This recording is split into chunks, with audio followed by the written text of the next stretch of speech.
কিছু বুঝতেছি না আপনারা জনগণ দেখতেছেন না আপনাদের বিবেক নাই আপনাদের বিবেক মরে গেছে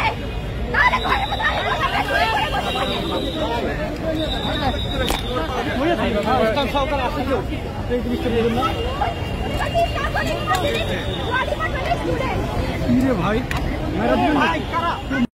পুলিশ দিয়ে আন্দোলন বন্ধ করা যাবে না, গুলি করে আন্দোলন বন্ধ করা যাবে না, হামলা করে আন্দোলন বন্ধ করা যাবে না, মামলা করে আন্দোলন বন্ধ করা যাবে না, পুলিশ দিয়ে আন্দোলন বন্ধ করা যাবে না, গুলি করে আন্দোলন বন্ধ করা যাবে না। দিয়েছি তো রক্ত আরো দেব রক্ত, আরো দেব রক্ত দিয়েছি তো রক্ত, রক্তের বন্যায় বেঁচে যাবে অন্যায়।